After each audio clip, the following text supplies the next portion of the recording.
Hello, welcome once again to a fresh episode of Big League Soccer. My name is Tunde Koiki. With me in the studio today are Kazim Elegbede. Thank you for joining us as always. It's a pleasure, Tunde. I'm Sulaiman Alao, quiet but particularly with some interesting views as well. Thank you for joining us as well. Thank you very much. Okay, we start with what has happened this week. First, we start with Spanish football.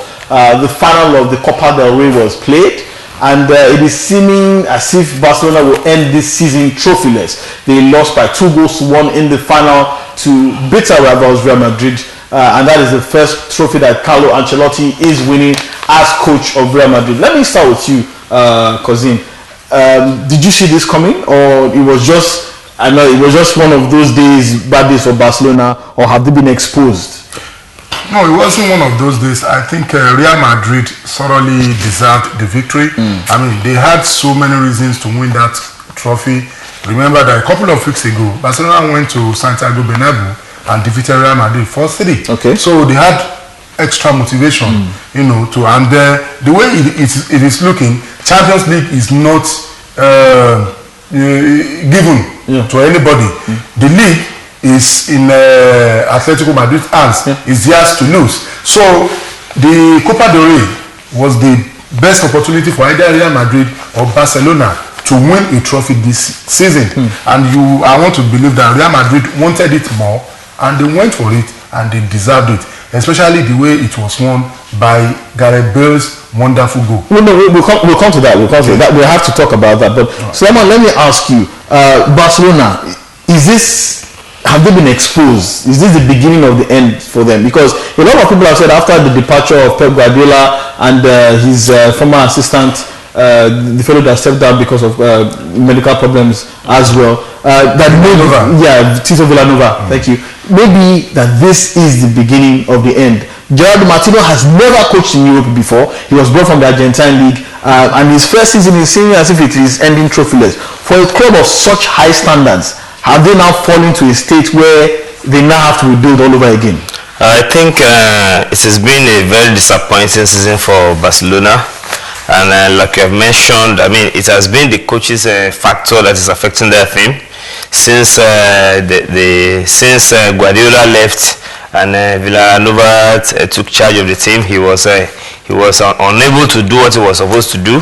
I mean, because of the sickness he had. Then the other guy, Gilardino, came in, and it has been difficult just to find the right balance as a coach to handle those teams. And I think the stars in Barcelona, they have so much in common. The unity they enjoy with Guardiola before he left. So it has been a very difficult thing to get their acts together. And now they just have to rebuild that. The question for me is this. Should they now take the entire Barca's tiki-taka structure down and rebuild again with a new coach with a different mentality, or should they persist with this passing game? And if they do, is Gerardo Martino the right man for the job? Tunde, I don't think the problem is the philosophy. Okay. No, it's not the playing philosophy. It's the implementation. You have to look at the age of those players. I mean, Xavi, Iniesta, even Piqué is not that young, but we have Puyol is retiring as well. The core of the team. Daniel Vesu is on the way out. So the team has aged, and it's an era team. Yes, so it is time to bring in or to usher in a new era. That may include bringing in a new coach. And interestingly, Johan Cruyff is clamoring for a return of Pep Guardiola. I don't think that is going to happen. But there are very good coaches out there, John Klopp, and even who says the Atletico Madrid coach, that is Diego Simeone, could not be wood to. We haven't heard that maybe Martinez of Everton is also putting in the field.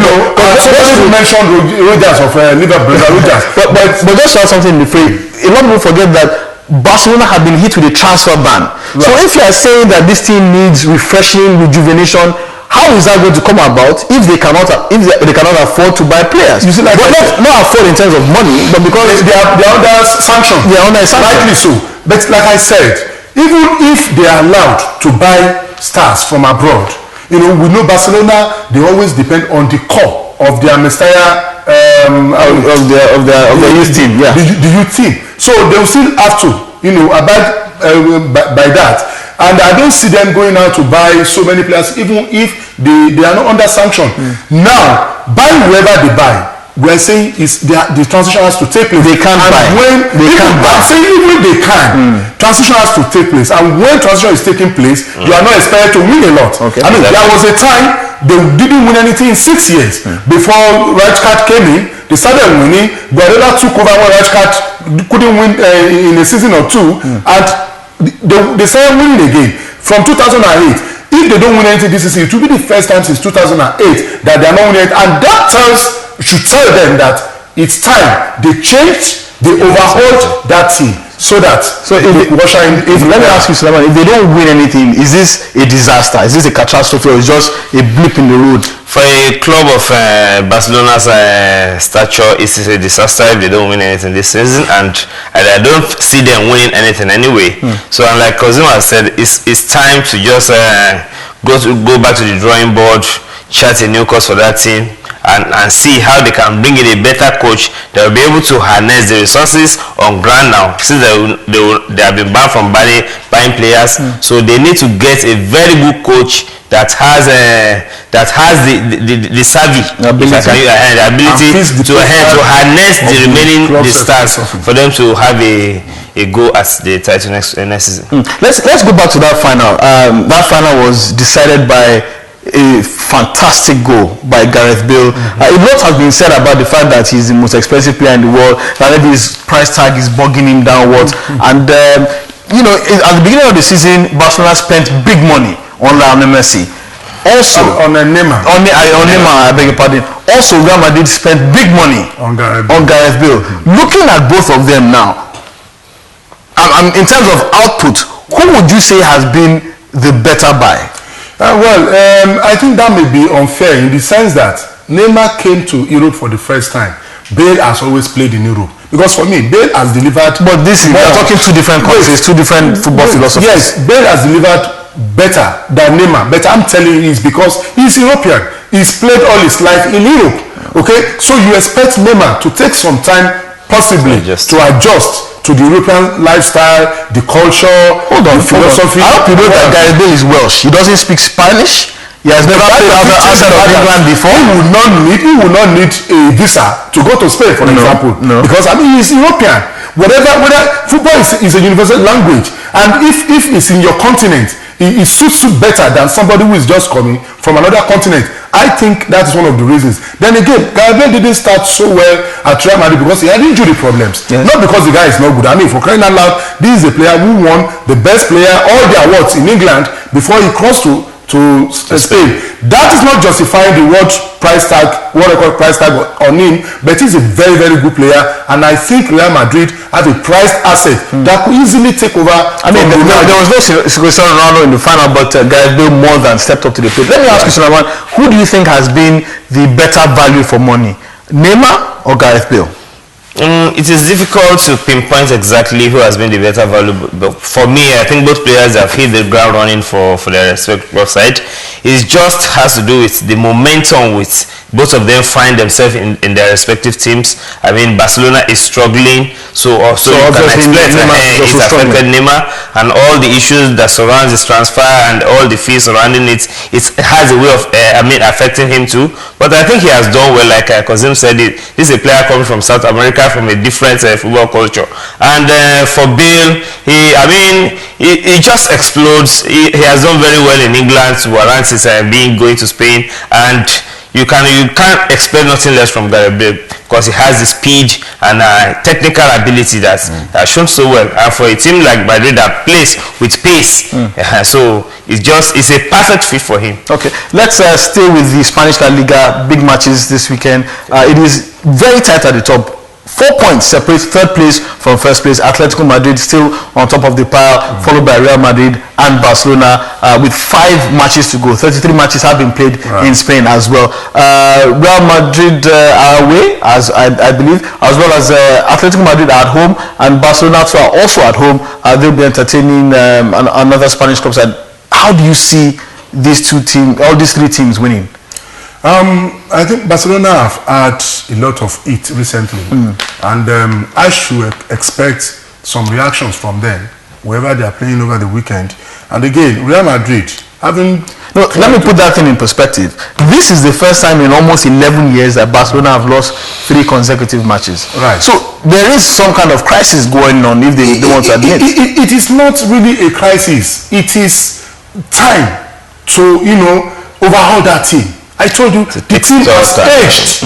Okay? They've done everything. They've won everything. And these guys are human beings. They are no longer young. So you have to overhaul. Otherwise, Barcelona will continue to get beat black and blue. Next season, if they don't really overhaul that team, it's going to be worse. Okay, but likely going to be worse than what we have now. But I'm asking for the big 3: Atletico Madrid, Real Madrid, Barcelona. Do you still see business as usual getting wins over the weekend, or they can possibly drop points? It's possible. I mean, at this stage of the season, any league in the world, you can drop points, you can win. But I want to believe, because of the reaction we expect from Barcelona, I want to believe they should win. And Real Madrid, they haven't just been able to climb to that second spot.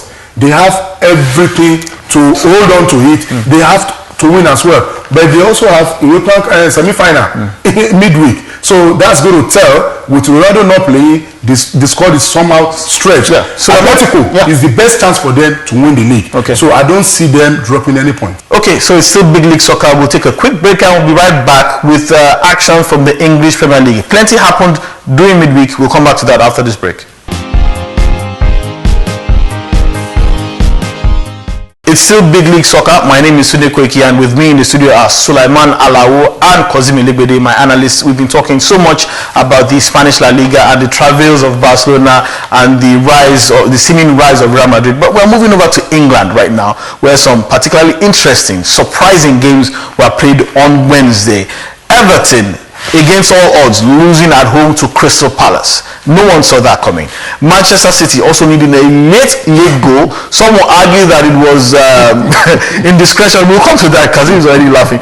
Indiscretion on the part of the Sunderland goalkeeper, Victor Manone, that caused that draw. But being forced to a draw at home by bottom of the league Sunderland. Unbelievable results from both venues, gentlemen. Yes, it was unbelievable, because yes, Arsenal did the job on Tuesday.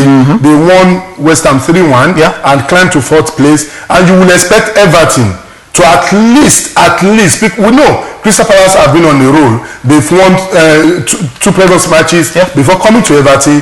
But I just can't explain it. Palace defeated Everton at home 3-2, and that is the beauty of the English Premier League. Anybody can beat anybody. Let me put this in perspective. Yeah. Palace was actually leading by 3 goals to 1. Yes. 2-0 at one point. Then 2-1. Then Everton came back. Then they were leading 3-1. Yeah. It was an unbelievable game. Unbelievable in the sense that Everton. But in terms of the result, anyway. Yes, Everton won their last 7 games before the Palace game, and you expect that they had momentum. But everything just went out of the window. And Martinez's only explanation was that the pressure of the top 4 got to them. I could imagine. They are inexperienced when it comes to the race for the top 4. But when you needed just a draw to cling on to that top 4, I should expect Everton to be able to do it, but they were unable to do it. Okay, so now let me come to you. Manchester City drawing at home to Sunderland. Let's be honest. You didn't see that one coming. Nobody saw it coming, but that is Premier League for you, and that's why it's one of the best league in the world. When it gets down to the crunch, and you see teams who are fighting to avoid the drop, and with coming against a team that are giving for the title, so it is a balanced thing. It reduces the fact that I'm the big team is no longer there. No. So it has to do with the passion and the desire. And you see, that's why we saw Sunderland. They came out. They just put the pressure on Man City. You never believe that Sunderland are a team fighting relegation with their kind of performance. You see, today this is the issue. If you look at Man City, their last 4 games, they've been struggling. I remember very well. I wouldn't say they exactly struggled against Liverpool. The game against Southampton. If it was not for the second goal, the erroneous call for the second goal, that match could have gone either way. If City eventually won it 4-1. And when they came to Anfield, first half, they were not there. It was all Liverpool. But they came back. 3-4. It was because they came back. Liverpool panicked at the beginning of the second half. Okay. That's why they were able to come back. It wasn't vintage Manchester City. No. Okay? So, and the way they played against Sunderland, I mean, you could say it. They looked so tired. They looked lethargic. Sunderland was all over. In spite of the fact that City started like a house on fire and scored after 2 minutes. Sunderland were still in the game. They were passing well. They had control. It was like Sunderland were the home team. Exactly. I don't want to jump into what you are talking about, Sunderland. You are having plenty to say about Manchester City's second equalizer. That is the second goal scored by Sabri Nasri. You are saying that the goalkeeper Vitor Manoni was completely at fault. But see, I mean, aren't you being a bit too harsh? I am not. We've seen a lot of erroneous goals, mistakes by goalkeepers. Yes. But honestly, when things happen and it borders on maybe deliberate. Sorry, I don't have proof of this. Okay. But it looks so much like something was underground. Why do you say so? I will tell you. Okay, the shot, Nasri's shot, let's even be generous and accept that he caught the goalkeeper unawares, but he was fortunate enough to parry it. Having done that, the least you could do for yourself was to stretch and scoop the ball, just scoop it away from your goal. We saw a goalkeeper who tried to catch the ball not once but twice before the ball eventually crawled into the net. It was a function of fatigue, maybe anxiety. No, it wasn't because Manoni was not on that couch throughout that game. Okay. City didn't trouble him. So how do you explain the point in time where he was really called upon to make a big save, he failed. But what do you think, Suleiman? Do you think that Vitor Manoni could have done more to prevent that goal? I think it's just one of those things. I mean, we have seen several mistakes by goalkeepers or defenders during the course of the league, and people tend to blame the defender at times. But I think it's just a surprise shot, and we have seen situations whereby the ball will just go through the left of the goal. We've seen deflections as well. Seeing the replay of that goal, he parried the ball to the side. Twice he tried to scoop the ball away, but he just couldn't get to the ball. To scoop the ball away, and then withdrew his hands. Hello, how do you explain that? It happens. Look, there might be nothing underground, but he gives concern. He raises questions about the integrity of that goalkeeper. The fact that he cried after the game didn't really move me. Okay, because City ordinarily could have won if they deserved to win, but for a team fighting relegation and you had the chance to claim 3 points and the keeper made such an error, I think it's unpardonable. And for me, if we could make inquest, I would have loved inquest to be made into that because with conspiracy theories. But let's move on quickly.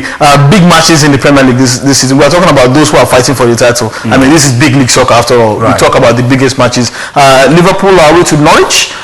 Chelsea are home to Sunderland, and they will be very worried against the Sunderland team that almost got an excellent result against Manchester City. Manchester City will be playing on Monday against West Brom. And Everton hosting falling giants Manchester United. Your quick thoughts on those games? You see, I think everybody has been duly warned now that you can't just take anybody for granted. So I will expect Liverpool. And even before the results of the midweek, Gerrard told his true on the pitch, right on the pitch, that focus on Norwich and they should treat Norwich like they were playing Champions League final. But I hope you know that Liverpool have an excellent record. Recent record against Norwich. Suarez is the last person that they want to see. A big mistake if they think it's a foregone conclusion. I mean, we saw Sunderland against City, we saw Crystal Palace against Everton. For me, those are enough warnings to any discerning team not to take anybody for granted. And again, just like we said, Chelsea against Sunderland,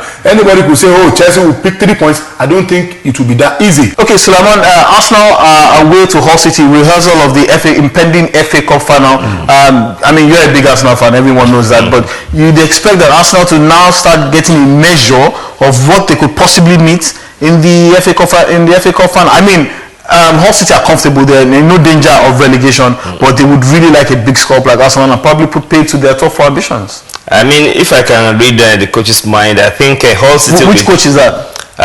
Arsenal coach Wenger. I think, like you have said, it's going to be a rehearsal. I think Arsenal will be going more for this game because they still want to maintain their status in the top 4, and they have a luck on their side that some of the players who have been out injured are coming back. So we tend to see a stronger Arsenal side. I see Hull City try to come and feel out Arsenal. So okay, if we can lose out this game, then we shouldn't lose in the final. So it's going to be a very, very interesting game. Okay, let's talk about the other game, Everton against Manchester United. Yeah.